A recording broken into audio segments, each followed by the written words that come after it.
मथुरा, जिसको कान्हा की नगरी के नाम से पूरी दुनिया जानती है, गाय और ग्वाला जहां प्रभु कृष्ण के सखा के तौर पर है, इस बकरीद उसी मथुरा में प्रतिबंधित मांस मिलने का मुद्दा तूल पकड़ता चला गया और इस बीच धर्माचार्य बड़े आंदोलन की चेतावनी दे रहे और सबके बीचों बीच हिंदू संगठन विवादित जगह पर पहुंचे हैं और शुद्धिकरण किया गया और गंगाजल से उस स्थान का शुद्धिकरण किया जहां गोवंश मिलने का दावा किया गया था। वहीं घटना को लेकर हिंदू संगठनों में भारी रोष है। हिंदू संगठनों के गुस्से की वजह पुलिसिया कार्रवाई भी है। दावा है कि पुलिस ने 14 में से सिर्फ 11 आरोपी ही जेल भेजे हैं। कि जितने एफआईआर में नाम इन्होंने लिए थे उनकी सबकी गिरफ्तारी नहीं हुई है, कुछ को छोड़ दिया गया।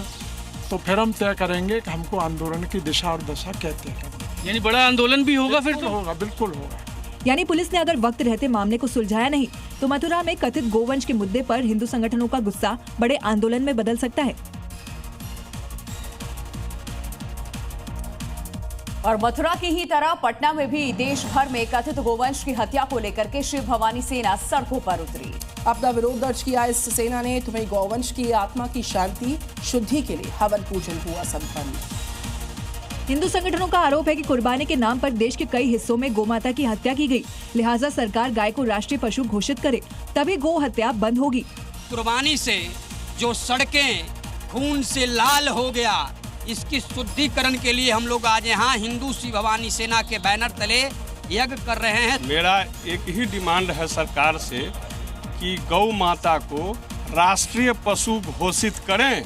कुल मिलाकर यूपी टू बिहार हिंदू संगठनों के तेवर बेहद सख्त हैं। गोवंश मिलना और उनकी कथित हत्या को लेकर इन संगठनों का गुस्सा भी जायज है। जिस देश में गाय माँ की तरह पूजी जाती हो, वहाँ गो हत्या भला कैसे कबूल। नमस्कार, वेरी गुड मॉर्निंग, बहुत स्वागत है आपका नमस्ते जी में। आपके साथ मैं हूँ प्रिया। नमस्कार, सुप्रभात। आप देख रहे हैं जी न्यूज। सुबह के 6 बजे का समय हो गया है। शुरुआत करेंगे नमस्ते जी की।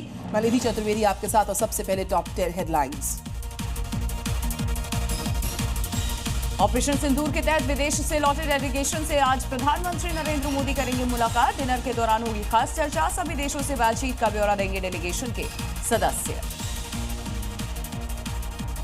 प्रधानमंत्री नरेंद्र मोदी के नेतृत्व में एनडीए सरकार के 11 साल पूरे। बीजेपी अध्यक्ष ने पेश किया मोदी सरकार का पूरा रिपोर्ट कार्ड। आज भारत मंडपम में बीजेपी का कार्यक्रम है। पार्टी शुरू करेगी संकल्प से सिद्धि तक कैंपेन। मोदी सरकार के 11 साल पूरे होने के उपलक्ष्य में बीजेपी आज देश भर में करेगी प्रेस कॉन्फ्रेंस। अलग अलग राज्यों में मुख्यमंत्री और केंद्रीय मंत्री गिनाएंगे मोदी सरकार की कामयाबियां। राजा रघुवंशी के मर्डर केस में बड़ी सफलता। मेघालय पुलिस को 3 आरोपी और पत्नी सोनम की भी रिमांड मिल गई। सभी को शिलोंग ले जा रही है पुलिस की टीम। क्राइम सीन भी रिक्रिएट किया जाएगा पुलिस टीम द्वारा। राजा रघुवंशी को लेकर एसआईटी प्रमुख का बयान। कहा, राजा के सिर पर धारदार हथियार से किए गए थे 2 वार। राजा के भाई ने कहा, इतनी बेरहमी से हत्या हुई कि चेहरा और शरीर पहचानने लायक ही नहीं था। जी न्यूज से एक्सक्लूसिव बातचीत में सोनम की मां का बड़ा बयान। कहा, बेटी ने गलत किया हो तो उसको फांसी की सजा हो। जी न्यूज के कैमरे पर ही राजा की मां ने मिलाया था सोनम की मां को फोन। शर्मिष्ठा को जेल भिजवाने वाले वजाहत खान गिरफ्तार। हिंदू धर्म और हिंदू देवी देवताओं को लेकर की थी टिप्पणी। हिंदू त्योहारों को लेकर लिखी थी आपत्तिजनक बातें। पूरे उत्तर भारत में भीषण गर्मी का 3rd degree torture. Delhi NCR में अगले 2 दिन हीट वेव का येलो अलर्ट। मौसम विभाग ने जताया अंदेशा। तपती गर्मी से फिलहाल राहत के आसार बिल्कुल नहीं है। खराब मौसम के चलते शुभांशु शुक्ला की अंतरिक्ष उड़ान टली। अब 11 जून को लॉन्च होगा मिशन। राकेश शर्मा के बाद अंतरिक्ष जाने वाले दूसरे भारतीय होंगे शुभांशु।